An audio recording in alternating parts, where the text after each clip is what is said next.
Canary Media. زانتا راحل ليلي قال اسمرا كالاي كفال راحل كم فلفل ماي نبعتا جلم تتبل دهر مسمح كان إلا بنيامي نايب حق قريف كان نخت كيد حاسبك نايب حق خبايك تفل حاسبك بلت بتقرارت أدمتي راحلي أنا خميلة قد فكي بيناي كلتي بيناي حومي بيناي مورالي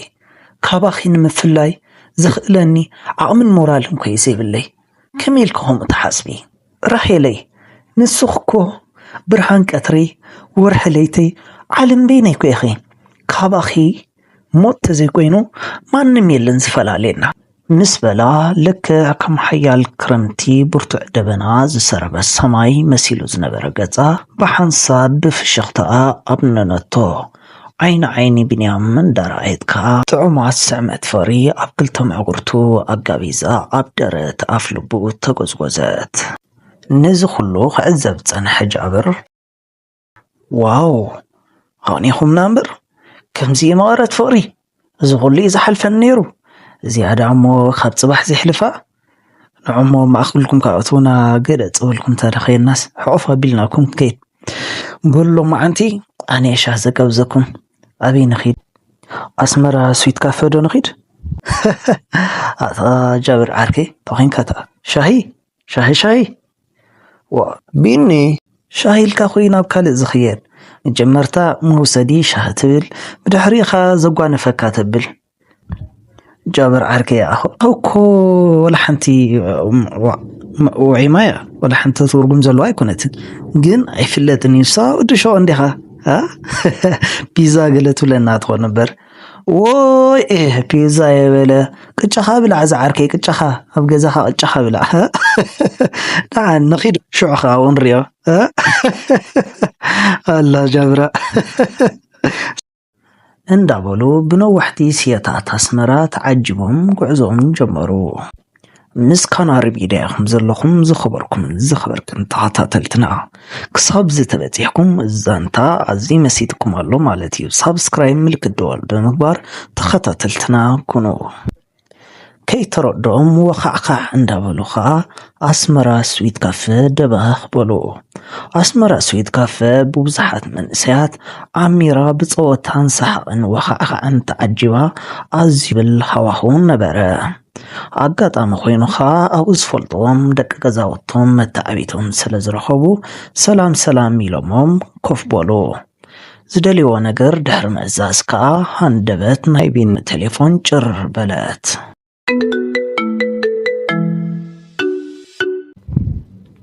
أب سليدا تليفونو زكارياس زبلشم تمزجيو نبرا زكارياس نبينيام حويو بينيام هلو زاك حوي كمي دحندو يا بين حوي دحندو كمي سلام ديو زاك حوي سلامي أملاح مسكن كمي اللخا صبو بزخونا بين حوي تايدي قبلك هذا لي تزولك حسب متيلو نبسمرا كدولا الكايو كله زليكا نجر لخو نجر كاي زليكا نجر نجز يوخان عخان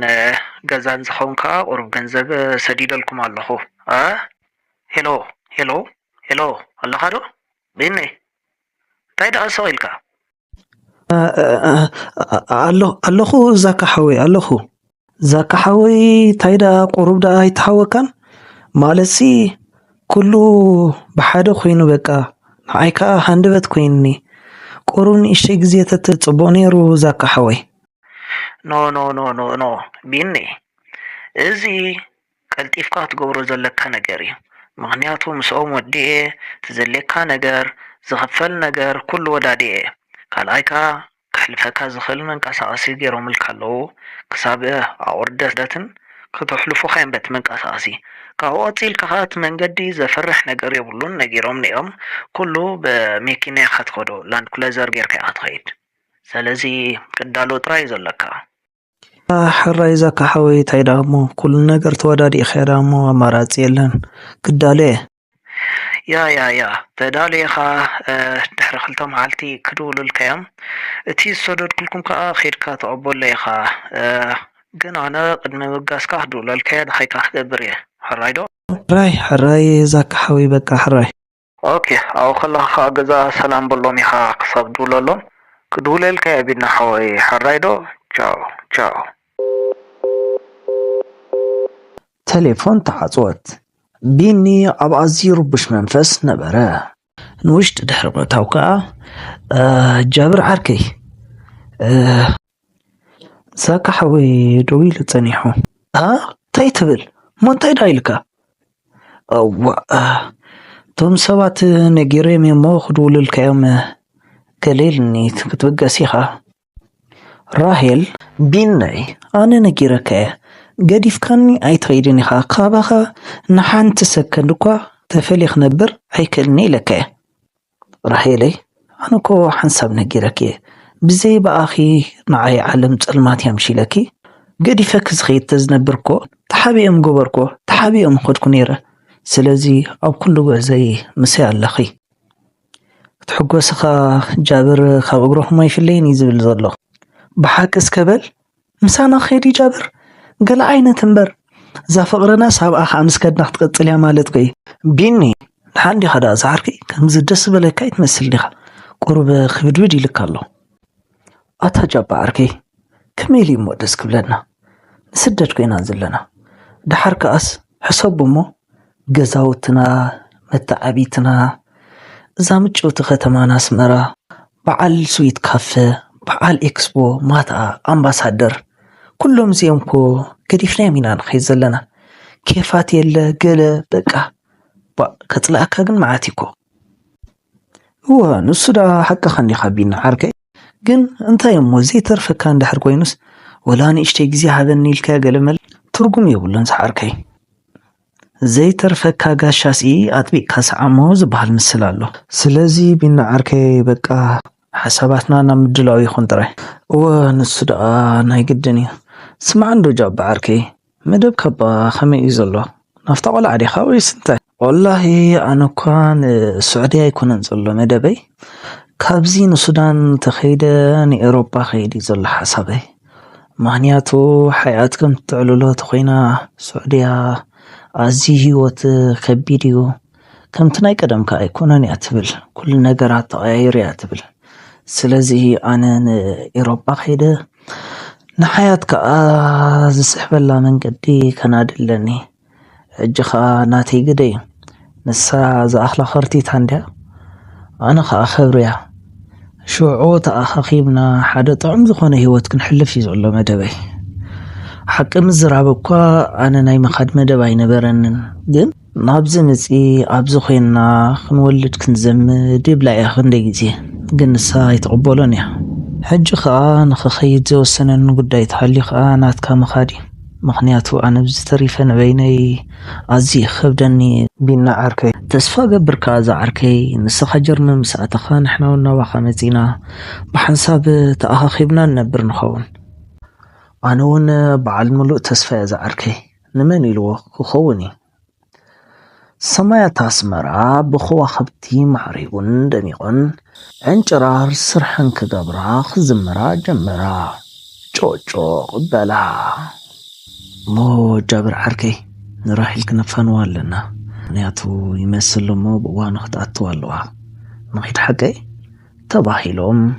ተተሓሒዞም ካብቲ ዝነበሮ ካፈ ናብ እንዳ ታክሲ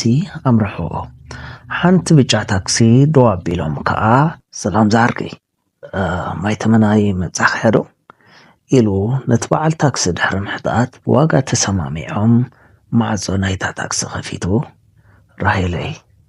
ኣዝየ ዘፍቅረኪ ክሳብ ጽባሕ ከዓ ኣዝየ ክናፍቐኪ ገዛ ምሳዓተኺ ግድን ቴክስ ክገብርለኺ ብቴክስ ክንዕልል ክነምስ ኢና ጽባሕ ግን ናይ ግድን ክንረኸብ ኢና ድውለልኪ ራሄለይ ደሓን ሕደሪ ብምባል ኣብ ግንባራ ስዒሙ ኣፋነዋ ብድሕሪ እዚ ናብ ጃብር ብምምላስ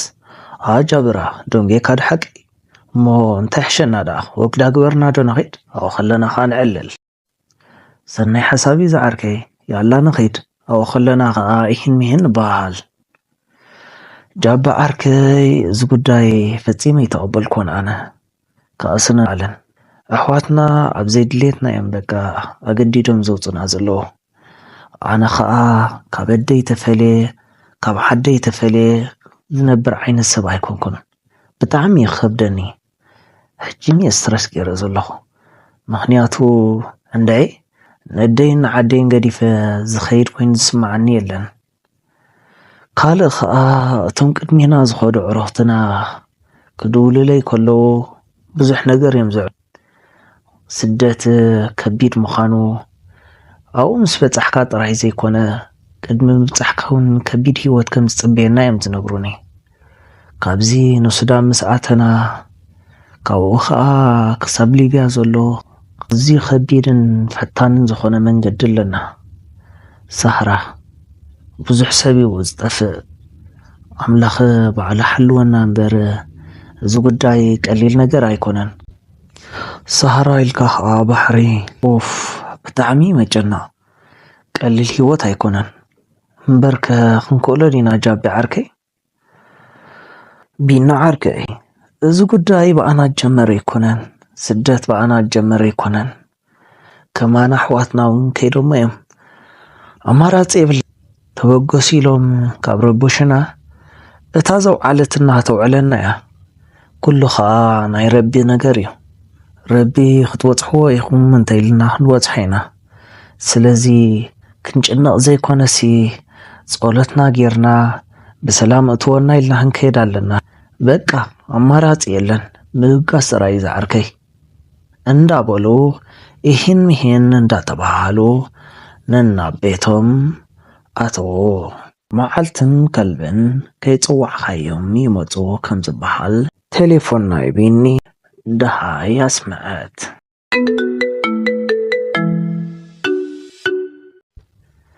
እንታይ ዝኾነ ዳዮ ለይቲ ምድሪ ዝድውለለይ ሄሎ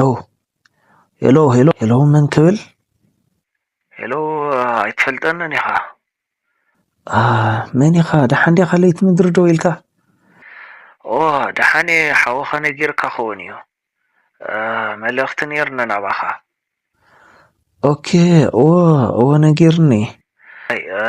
ድሓር ድሕሪ 2 ሰዓት ኣቢለ ክድውለልካ እንዴ ኣፍታ ዝበልኩኻ ቦታ ቀልጢፍካ ትበፅሕ ዋ መዓስ ማለት እዩ ሕጂ ብለይቲ ድሕሪ 2 ሰዓት ኣቢለ ክድውለልከ ኣብ ዝበልናካ ቦታን ሰዓትን ብቀልጥፍ ክትርከብ ኢኻ ማለት እዩ ካላይካ እኮ ለይቲ ይኮነን ድሕሪ 2 ሰዓት ማለት እኮ ሰዓት 6 ወጊሑ ማለት በቃ ሓራይ ክመፅእ ኣፍታ ዝበልካን ቦታ እሞ ብኸመይ ደኣ ክፈልጠካ ደሓን ፀገም የብሉን ንሕና ስለንፈልጠካ ባዕልና ክንፅዋዓካ ኢና ኣይደንጉ ጥራይ ብግዜ ቆፀራ ኦኬ ሓራይ ቻው ቻው ኣይፀንሑን ከም ቆፀሮኦም ድሕሪ 2 ሰዓት ኣቢሎም ደው ኢሎም ዝረኸበሉ ቦታን ሰዓትን ሓበርዎ ብድሕሪ እዚ ቢኒ ናብ ቦታ ቆፀራ መንገዲ ጀመረ ኣብኡ ምስ በፅሐኻ ድሕሪ ተወሰነ ደቓይቕ ሓንቲ መኪና ኣብ ጥቓ ጻብዕቲ እግሩ ደበኽ በለት ሓቀይ ቢንያም ኢኻ ሰላም ንሓንዶ ሰላም ሰላም ናው ተብል ሕራይ ድሕሪ ምእታው ዕላሎም ጀመሩ ሃይሊ በሃል ሓወኻ ኩሉ ነገር ነጊርካ ኸውን እዩ ብዛዕባ እቲ መንገዲ ዘይተረዳእካ ነገር ኣነ ብኣካል ረኺባ ዘራርበካ ስለ ዝደለኹ እየ መጀመርታ እዚ መንገዲ ካብዚ መንቀሳቐሲ ተሰሪሕኩም ክሳብ ዑርደት ክትከዱ ኢኹም ኣብ ዑርደት ከዓ ሰብ ክቕበለካ እዩ ኣብኡ ንሓደ ለይቲ ክትሓድር ኢኻ ብድሕሪኡ ዘሰክፍ የብሉን ኣብ ዑርደት እቶም ምስ በልኩም እቲ ዝቕበለኩም ሰብ ሓንቲ መዓልቲ ሕዲሩ መኪና ጌሩ የኸፋንወኩም ካብኡን ካልኦት ኣለዉ ዝቕበልኹም ዝከታተልኹም እሶም እውን ተቐቢሎም ካብቲ ጨፍ ዶብ ሱዳን ክሳብ ከሰላው መኪና እዩ ስለዚ ብዙሕ ዘፍርሕን ዘስን ነገር የብሉን ብዙሕ ከዓ ሰኸም ወዲ ሰኸም ኣይተብዝሑ ኢኹም ማሓንሳብ ዝኾነኩም ክልተ ቅያር ዝኸውን ተሒዝኩም እኹል እዩ እቲ መንገዲ ከም ዝመስል ደስ ዝበለካ ነገር ተሃሊኻ ትሕብረና ትኽእል ኢኻ ከምስ ትብሎ ዘለኻ እንተኮይ ምስ ሓዊ ዝተረዳዳእናሉ ነገር ስለዝኾነ ፀገም የብሉን ጥራሕ ከምስ ትብሎ ዘለኻ ፅፉፍ ይኹነልና ብዛዕባ ምፅፋፍ ኣይሰከፍ ካልእ ትብሎ ነገር ተሃሊካ ንገረኒ እሞ ተዘይኮይኑ نكيد أنا ويني أيكونكن أفكاريتي على مساي ካልኣይ ከዓ ሓደ ዓርኪ እውን ኣሎ ስለዚ ሰለስተ ሰባት ኢና ማለት እዩ ኦኬ ብዛዕባኦም ፀገም የብሉን ደሓን ናቶም ተመንቀሳቀሲ ዳሊ ኣብዚ ሓፀረ ግዜ ኣብዚ ሰሙን ክንድውለልኩም ኢና ናቶም ከዓ ስእሎምን ሽሞምን ክትበኒ ኢኻ መንቀሳቀሲ ምስተሰርሐ ደው ኢልና ተበገሱ ክንብለኩም ኢና ኣብዚ ውሽጢ ሰሙን እዚ ስለተበገሱ ግን ተዳሊኹም ፅንሑ ወድሓንካ ኦኬ ሓራይ ብራዘር በቃ ደሓን ቴሌፎንካ ተዋታተል ኢኻ ብምባል ሓራይልዎ ቻው ተዋሂሎም ካፍታ መኪና ወረደ ጨራሮ አስመራ ጮጮ እንዳበላ ክዝምራ ጀመራ መሬቱን ፈገግ በለ ቢንያም ካብ ዝነበሮ ዓራቱ ተሲኡ ገጹ ተሓጻጺቦ ቴሌፎኑ በመልዓል ናብር ደወለ ሄሎ ጃብር ዓርከይ ሰላም ድዩ ቢና ዓርከይ ከመይ ደሓን ዶ ሰላም ኣምላኽ መስገን ጃብሮም ተማሉ ኮት ወድዶ ኢለይ ነይሩ እንታይ ትብል ከይድካዮ እሞ እንታይ ዳ ኢልካ ከይደዮ ረኺበየ ኩሉት መንገዲ ከመይ ምዃኑ ነጊርነሎ ማለት ካብዚ ክሳብ ኦርደት መንቀሳቀሲ ከምዝህቡና ካብኡኻ ሰብ ተቐቢሉ ብኻልእ መንገዲ ከም ንኸይዲ ነጊርኒ ዘሎ ካልኣይ ሰለስተ ምዃንናኻ ነጊረ ኣለኹ ተቐቢልዎ ኣሎ መንቀሳቀሲ ስርሐ ክህበኩም እሞ ትውገሱ ኢኹም ኢልና ኣሎ ፅቡቅ ቢና ሓወይ ደሓን ፀገም የብሉን ንሱ ቀልጢፉ መንቀሳቀሲ ወዲኣ ሃበና እምበር ደሓን ንብገት ፀገም የብሉን ከምኡ ክብለካ ኢለ ክሳብ ንራኸብ ብቴሌፎን ነጊረካ ትፀንሕ ኢለ ያላ ኣብሽር ዝዓርከይ በቃ ድሓር ክንራኸብ እንዲና ኮፍ ኢልና ሃጥዕ ጌርና ንዕልል ሕራይ ጃብ ዓርከይ ቻው ቴሌፎን ተዓፅያ ቢንያም ምስ ኣዲኡ ቁርሲ ንኽበልዑ መኣዲ ተቐረቡ ብድሕሪ እዚ ነዲኡ ዓይና ክጥምታ ድሕሪ ምጽናሕ ስምዕኒ እንዶ ማማ ዘካርያስ ሓወይሲ ደው ኢልልክ ነይሩ ዶ ወዘወደይ ደው ኢልለይ ነይሩ እሞ እንታይ ዳ ኢልኪ ማለት ብዛዕባይ ዝነገረክ ነገር ኣሎ ድዩ ተበገስ ክትወፅኢ ኢኻ ኣብዛ ዓዲ ብለኒ ኣሎ ቢንያም ወደይ ነጊርኒ እዩ ኣነ እኳ ዓይነይ እንዲኻ ካብዛ ቅድሚ ዓይነይ ክትእለየኒ ይደሊኒ ነይረ ግን እንታይ እሞ ክንገብር ከምኡ ግዜኡ ሓወኻ ከዓ ሓንሳብ ተይሉ ኣይገድፍን እዩ ካልኣይ ከዓ ዘረብዓባ ሓውኻ ፅቡቅ እዩ ዝወደይ ማማ እስኺ ወላይ ክትቐቢልክዮ ሞዚ መንገዲ ኣነዳ እስኺ ዘይተቐበልክዮ መሲልንሲ ክትዛረብ እየ ኺለ ሓሲበ ነይረ ካብ ተቐበልክዮ ግን ወላ ሓንቲ ነገር የለን መሪቕኪ ፃዕዳ ፅናሕ ካይልክ ጥራይ ፋንውኒ ብምባል ዘረቦም ወዶ እሞ ቢንያም ሄል ቆፀራ ስለ ዝነበሮ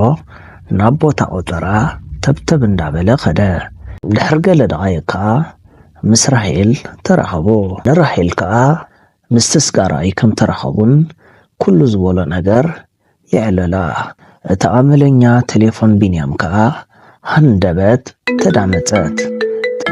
ናብ ስክሪን ቴሌፎኑ ተመልከተሞ ሃይለ ዝብል ጽሑፍ ረአየ ሃይለ ተስጋራይ ሰላም ከመይ ትጸንሑ ዝኸበርክንን ተኸታተልትና ክፋል ዛንታ ራሄል ለይለይ ጓል ኣስመራ ኣብ ዘይበቅዕ ኣብ ሳልሳይ ክፋል ብኻልእ ትሕዝቶ ክንመፀኩም ኢና ደራሲ ኣኽሊሉ ገብረ እግዚአብሔር ትረኻ ምስ ፊልሞን ገብረ መስቀል ኢኹም ፀኒሕኩም ኣብ ሳልሳይ ክፋል ይራኽበና ክሳብ ሽዑ ግን ሳብስክራይብ ምልክት ደወል ከምኡውን ሼር ብምግባር ተኸታተልቱና ንኽትኮኑ ብኽብሪ ንዕድም